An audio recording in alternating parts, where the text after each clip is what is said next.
త్రిదశ rice, అన్నింటికీ దగ్గరగా మీ మనసుకి మరింత దగ్గరగా. త్రిదశ రైస్, వేర్ లైఫ్ షైన్స్. ఇప్పుడు గన్నవరం అసెంబ్లీ నియోజకవర్గానికి సంబంధించిన సర్వే రిపోర్ట్ని మీ ముందు ఉంచుతాను. కృష్ణా జిల్లా గన్నవరం అసెంబ్లీ నియోజకవర్గం కీలక నియోజకవర్గాల్లో ఒకటి. గత ఎన్నికల్లో ఈ నియోజకవర్గం నుంచి యార్లగడ్డ వెంకట్రావు పోటీ చేశారు. వైసీపీ నుంచి వల్లభనేని వంశీ పోటీలో ఉన్నారు. యార్లగడ్డ ఆ ఎన్నికల్లో వల్లభనేని వంశీపై 37,628 ఓట్ల మెజార్టీతో విజయాన్ని సొంతం చేసుకున్నారు. మరి కూటమి ప్రభుత్వం ఏడాదిన్నర పాలనపై ఈ సెగ్మెంట్ జనం ఏమనుకుంటున్నారు? ఎమ్మెల్యే పనితీరుపై సంతృప్తిగా ఉన్నారా? సీఎం పనితీరుకి ఎటువంటి రేటింగ్ ఇస్తున్నారు?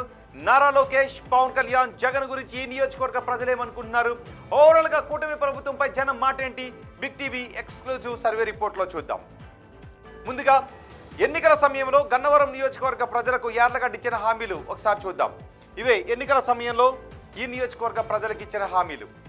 పేదలకు ఇళ్ల స్థలాలు ఇప్పిస్తాను అని చెప్పారు. అలాగే 15,000 మందికి ఉద్యోగ అవకాశాలు కల్పిస్తాను అన్నారు. ఇక ఏలూరు కాలువలపై వంతెనలను నిర్మిస్తాను అని చెప్పారు. పోలవరం కాలువకు ఏలూరు కాలువకు లింకప్ చేయిస్తాను అనే హామీని కూడా ఇచ్చారు. ఐటీ పార్కును ఏర్పాటు చేయిస్తాను అనే హామీ కూడా ఇచ్చారు. మరి నియోజకవర్గంలో ఉన్న సమస్యలు ఏంటో ఒకసారి చూద్దాం. బిగ్ టీవీ స్క్రీన్ పైన ఇక్కడే సమస్యలు కనబడుతూ ఉన్నాయి. గన్నవరం నియోజకవర్గంలో ఉన్న సమస్యలు. మండలాలు, గ్రామాల్లో రోడ్లు అధ్వానంగా ఉన్నాయి. ప్రయాణానికి చాలా సమయం పడుతూ ఉంది. ఆ రోడ్లపై ప్రయాణం చేయాలి అంటేనే జనం భయపడుతూ ఉన్నారు. రోడ్డు నెట్వర్క్ శాశ్వత పరిష్కారం కావాలి అని జనం అడుగుతూ ఉన్నారు. చాలా ప్రాంతాల్లో డ్రైనేజీలు లేవు. పారిశుద్ధ్య పనులు జరగకపోవడం నియోజకవర్గంలో ఒక ప్రధాన సమస్య. అలాగే విమానాశ్రయ విస్తరణకు భూమునిచ్చిన వారికి సమస్యలు ఎదురవుతూ ఉన్నాయి. మరోవైపు R&R కాలనీలో మౌలిక వసతులు లేకపోవడం ఇంకో సమస్య. పూర్తి స్థాయి పరిహారం ఇవ్వాలి అని నిర్వాసితులు అడుగుతూ ఉన్నారు. సెగ్మెంట్లో తాగునీటి సమస్య కూడా చాలా ఎక్కువగా ఉంది. అలాగే గన్నవరం సెగ్మెంట్లో PHC వరకే పరిమితమైంది. మిగిలిన ఎటువంటి వైద్యం కావాలి అన్నా కూడా విజయవాడకు పరుగున వెళ్లాల్సిన పరిస్థితులు వస్తూ ఉన్నాయి. ఇక బ్రహ్మలింగయ్య సరస్సును నీటితో నింపకపోవడం ఈ నియోజకవర్గంలో ఉన్న మరో సమస్య. మరి ఎమ్మెల్యే పనితీరుకు నియోజకవర్గ ప్రజలు ఎన్ని మార్క్స్ వేస్తున్నారో చూద్దాం. మరి ఎమ్మెల్యే పనితీరు గురించి నియోజకవర్గ ప్రజలు ఏమనుకుంటున్నారు? ఆయనకు పాజిటివ్గా ఉన్న అంశాలేంటి, నెగిటివ్గా ఉన్న అంశాలేంటి ఒకసారి చూద్దాం. ముందుగా పాజిటివ్గా ఉన్న అంశాల గురించి చూద్దాం. ఇవే పాజిటివ్గా ఉన్న అంశాలు. CC రోడ్ల నిర్మాణానికి ఎమ్మెల్యే శంకుస్థాపన చేశారు. అలాగే ఎయిర్పోర్ట్ విస్తరణ పనులు ప్రారంభమయ్యాయి. ఇక బప్పులపాడులో సెంట్రల్ లైటింగ్ పనులు కూడా జరిగాయి. 75 ఎకరాల్లో అశోక్ లేలాండ్ ఫ్యాక్టరీ రావడం, ఇవన్నీ పాజిటివ్గా ఉన్న అంశాలు. నెగిటివ్గా ఉన్న అంశాలు ఏంటో కూడా మనం చూద్దాం. ఇవే నెగిటివ్గా ఉన్న అంశాలు. ఐటీ పార్కు గురించి ఆయన హామీ ఇచ్చారు ఎన్నికల సమయంలో. అయితే ఐటీ పార్కు ఏర్పాటు హామీని నిలబెట్టుకోలేకపోతున్నారు అనే మాటలు వినిపిస్తున్నాయి. వైసీపీ నుంచి వచ్చిన నేతలకే అధిక ప్రాధాన్యతనిస్తున్నారు అనే విమర్శలు ఎక్కువగా వినిపిస్తున్నాయి. పాత కొత్త టీడీపీ కేడర్ మధ్య విభజన రేఖ కనిపిస్తూ ఉంది. విభేదాలు కనబడుతూ ఉన్నాయి తరచూ. గన్నవరం టీడీపీ సీనియర్లతో ఎమ్మెల్యేకు సఖ్యత లేకపోవడం ఇంకో సమస్య. ఇక ఎమ్మెల్యేను కలవాలి అంటే గురునానక్ కాలనీకి వెళ్లాల్సి వస్తోందని జనం అంటున్నారు. ద్వితీయ శ్రేణి నేతలపై నిర్లక్ష్యంగా ఉన్నారు అనే టాక్ వినబడుతుంది. ఇవి ప్రధానంగా ఎమ్మెల్యే గురించి నియోజకవర్గంలో ఉన్న నెగిటివ్ పాయింట్స్. మరి ఎమ్మెల్యే పనితీరుకు ఎన్ని మార్క్స్ వేస్తున్నారో చూద్దాం. చాలా బాగుందని 14.3% మంది అంటున్నారు. బాగుంది అని 21.4% మంది అంటుంటే, పర్వాలేదు అని 42.9% మంది అంటున్నారు. బాగాలేదు అని 11.9% మంది జనం చెప్తుంటే, అస్సలు బాగాలేదు అని 9.5% మంది జనం చెప్పారు. అంటే 21% మందిలో కొంత అసంతృప్తి కనిపిస్తూ ఉంటే 79% మంది సంతృప్తిని వ్యక్తం చేస్తున్నారు. ఇక సీఎం చంద్రబాబు నాయుడు పనితీరు గురించి ఈ నియోజకవర్గ ప్రజలు ఎన్ని మార్క్స్ చేస్తున్నారో చూద్దాం. చాలా బాగుందని 14.2% మంది చెప్తున్నారు. బాగుంది అని 16.7% మంది జనం అంటున్నారు. పర్వాలేదు అని 42.9% మంది జనం చెప్తుంటే, బాగాలేదు అని 14.3% మంది జనం అంటున్నారు.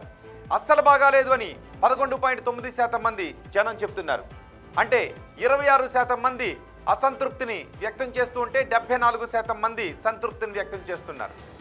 ఇక ఓవరాల్గా ప్రభుత్వ పనితీరుకి ఎన్ని మార్క్స్ వేస్తున్నారో చూద్దాం. చాలా బాగుందని 16.7% మంది అంటున్నారు.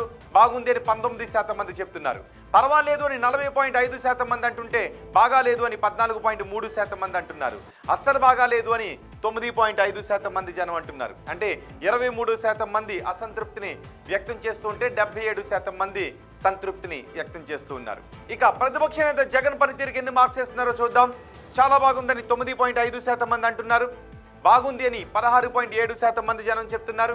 పర్వాలేదు అని 40.5% మంది అంటున్నారు.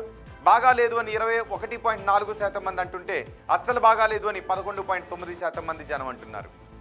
పవన్ కళ్యాణ్ పనితీరుకు ఈ నియోజకవర్గ ప్రజలు ఎన్ని మార్క్స్ చేస్తున్నారో చూద్దాం. చాలా బాగుందని 16.7% మంది అంటున్నారు. బాగుంది అని 21.4% మంది జనం చెప్తున్నారు. పర్వాలేదు అని 33.3% మంది జనం అంటుంటే బాగాలేదు అని 16.7% మంది జనం అంటున్నారు. అస్సలు బాగాలేదు అని 11.9% మంది జనం అంటున్నారు. ఇక మంత్రి నారా లోకేష్ పనితీరుకు ఎన్ని మార్క్స్ ఇస్తున్నారో చూద్దాం. చాలా బాగుందని 19.1% మంది జనం అంటూ ఉంటే బాగుంది అని 19% మంది జనం అంటున్నారు. పర్వాలేదు అని 38.1% మంది జనం చెప్తుంటే బాగాలేదు అని 14.3% మంది జనం అంటున్నారు. అస్సలు బాగాలేదు అని 9.5% మంది జనం చెప్తున్నారు. అమరావతి పనులు పూర్తి అవుతాయి అనుకుంటున్నారని అడిగితే పూర్తి అవుతాయి అని 26.2% మంది జనం చెప్తున్నారు. కావు అని 16.7% మంది జనం అంటున్నారు. కావచ్చు అని 42.9% మంది జనం చెబుతుంటే తెలియదు అని 14.2% మంది జనం అంటున్నారు. అమరావతి కోసం అదనపు భూసేకరణ చేయాల్సిన అవసరం ఉందా అని అడిగిన ప్రశ్నకు చెయ్యాలి అని 14.3% మంది జనం చెప్తున్నారు. వద్దు అని 40.5% మంది జనం అంటున్నారు. చేస్తే బాగుంటుందని 28.6% మంది జనం చెబుతుంటే తెలియదు అని 16.6% మంది జనం అంటున్నారు. ఇక పోలవరం ప్రాజెక్టు పూర్తవుతుంది అనుకుంటున్నారని అడిగిన ప్రశ్నకు పూర్తవుతుందని 16.7% మంది అంటున్నారు. కాదు అని 21.4% మంది చెప్తున్నారు. కావచ్చు అని 47.6% మంది జనం చెబుతుంటే తెలియదు అని 14.3% మంది ఈ నియోజకవర్గ ప్రజలు అంటున్నారు. కూటమి ప్రభుత్వంలో ఉద్యోగ అవకాశాలు పెరిగాయి అని అడిగితే పెరిగాయి అని చెప్తున్నారు 38.1% మంది. పెరగలేదు అంటున్నారు 16.7% మంది. పెరిగి ఉండొచ్చు అంటున్నారు 28.6% మంది. తెలియదని చెప్తున్నారు 16.6% మంది.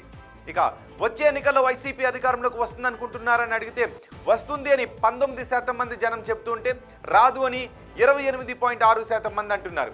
రావచ్చు అని 38.1% మంది అంటుంటే తెలియదు అని 14.3% మంది జనం చెప్తున్నారు.